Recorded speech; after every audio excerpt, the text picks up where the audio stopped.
México e Canadá tarifados em 25% das suas exportações para os Estados Unidos, China 10%, aliás, pegaram até mais leve com a China. Já temos reações também do outro lado, Canadá anunciando retaliações. México ainda não fez nenhuma manifestação específica do que vão retaliar, mas também já deixaram claro que vão retaliar. Como é que você está vendo, meu caro, essa situação, usando uma frase que a produção aqui adora? Tá certo, Inácio. Boa tarde para você, boa tarde para você que nos acompanha aqui no Made in Brasília. Você está vendo que hoje, né, temos aqui a nossa Débora Sena, que vai acompanhar o programa com a gente hoje. Definitivamente, Inácio, vamos falar basicamente sobre a repercussão no Brasil. Há uma preocupação, de fato, do Palácio do Planalto em relação a essa política do Trump, essa série de medidas que foram anunciadas aí durante o final de semana. Então, nesse momento, o Palácio do Planalto está de olho basicamente em mercados europeus, no Mercosul e principalmente na China. Integrantes do Itamaraty acreditam que isso, né, é como dizem por aí, né, meu caro Inácio? Quando você fecha uma porta, você pode abrir uma janela, e que essa janela seria justamente a possibilidade de um livre comércio do Brasil com o mercado chinês, com o mercado europeu e também com o Mercosul. Há uma preocupação de fato do Palácio do Planalto com a postura do governo Trump, porque já é uma primeira medida que indica mais ou menos qual vai ser a postura do presidente dos Estados Unidos nos próximos anos, algo que para a gente não é novidade absolutamente nenhuma, mas já dá um indicativo de que o Trump, sem dúvida nenhuma, vai apertar, vai botar o pé no acelerador e olha, vão ser 4 anos bem divertidos, Inácio. Retomando um assunto que a gente tinha começado no programa com o Wilson, nós tivemos lá fora os Estados Unidos anunciando um tarifaço em cima de México e também do Canadá de 25% e também da China em 10%. Cada um com justificativas diferentes, mas até questões de fronteira, de tráfico de drogas, de imigração ilegal, tudo entrando no pacote. Tivemos reação do México, dizendo que vai reagir, mas não disse exatamente como, pelo menos até o momento que eu entrei no ar. Também tivemos reação do Canadá, aí sim, anunciando que haveria contra-tarifas, a China dizendo que entraria na OMC. Enfim, meu caro Vandick, como é que o mundo está reagindo a esse tarifaço americano e o Brasil? Como é que o Brasil entra nessa mira, já que nós taxamos muito mais os produtos americanos do que os americanos taxam os nossos, né? Bom, certamente não existe nenhuma surpresa. O Trump fez aquilo que ele disse que ia fazer. Acreditou que não faria quem era tolo, né? Quem tinha mais esperança acima da razão. Trump é um animal político, sabe bem o que está fazendo, criou essa situação e olhe que o recado que ele mandou. México e Canadá, na sequência, são os 2 maiores parceiros comerciais dos Estados Unidos. Se os Estados Unidos faz isso com seus amigos, imagina o que ele não pode fazer com os inimigos. As 2 economias são economias vassalas da economia americana. Não existe a possibilidade de México nem Canadá, no curto, médio prazo, conseguirem se equilibrar sem o comércio com os Estados Unidos. Especialmente pelo fato das cadeias de valores serem muito imiscuídas uma na outra, porque produtos acabados e semi-acabados e partes, eles cruzam as fronteiras diversas vezes de uma maneira livre.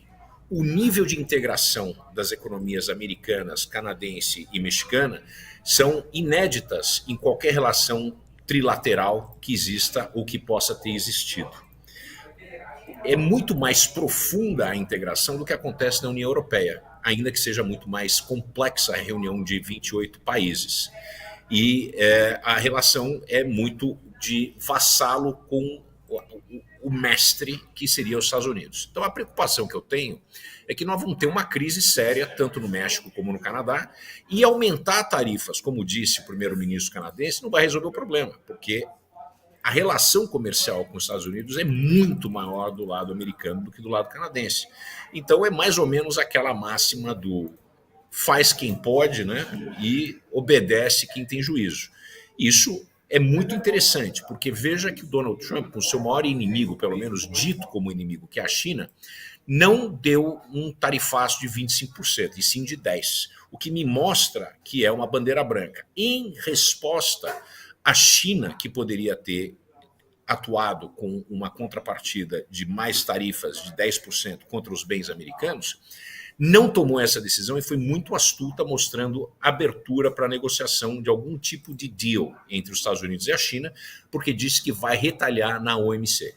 A gente sabe que as retaliações na OMC tardam muito tempo e muitas vezes acabam em pizza.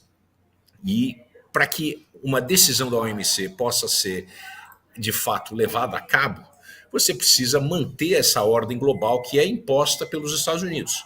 Então, não é crível a ameaça da China de levar o problema para a OMC. Nada vai acontecer, porque quem é o guarda-costas, o fazedor de cumprimento das relações multilaterais da OMC são os Estados Unidos. Então, eu vejo que existe uma boa notícia aí, que a tarifa contra a China é relativamente baixa, ainda que seja 10%, vis-à-vis o que foi feito com o México e com o Canadá. Agora, a ameaça está crível. Se eu faço isso com os meus melhores amigos, imagine o que eu não posso fazer com você. Então, o Trump está jogando o xadrez dele, expectativa perfeitamente concluída. Eu tinha muitas expectativas de que isso fosse o caso, e o reflexo para o Brasil é um paradoxo e um dilema. É um dilema porque os Estados Unidos, o Brasil escolheu o lado da China, e os Estados Unidos hoje ficou muito mais claro que não existe aquela estrutura bilateral que havia no mundo da Guerra Fria, onde existiam dois campos muito bem delimitados pela ideologia, pelo modelo econômico. Hoje existem os amigos dos Estados Unidos e os inimigos dos Estados Unidos, mesmo amigos que combateram guerra junto com os americanos, que são parceiros comerciais. Então é uma coisa muito mais da relação interpessoal do Donald Trump com governos, presidentes, etc., com esses governos. E o Brasil tem se aproximado cada vez mais comercialmente e ideologicamente, se afrontando contra os Estados Unidos do lado da China. Isso vai ter ramificação para o Brasil. Eu não acredito que o Brasil passe incólume disso. Pelo outro lado, existe uma pressão grande do ponto de vista do câmbio, né? O dólar já está se fortalecendo desde sexta-feira. Na sexta-feira, o real não teve uma depreciação, na verdade até teve uma apreciação vis-à-vis o dólar, mas todas as moedas do mundo se derreteram contra o aumento do dólar. Então a perspectiva é de mais pressão do ponto de vista de câmbio, e isso necessariamente impacta a inflação no Brasil, que é a minha grande preocupação. A gente já tem inflação do ponto de vista do desmando fiscal que existe no país, isso pressionando muito, né, fazendo muitas coisas não saírem como a intenção de chegar na meta dos 3%, e agora nós temos o ambiente internacional que a pior possibilidade foi configurada, que é o tarifácio. Muito bem. Aliás, enquanto estávamos falando aqui, o premier do estado de Ontário, do Canadá, anunciou um cancelamento do contrato com a Starlink do Elon Musk em $100 milhões. Enfim, começou a guerra.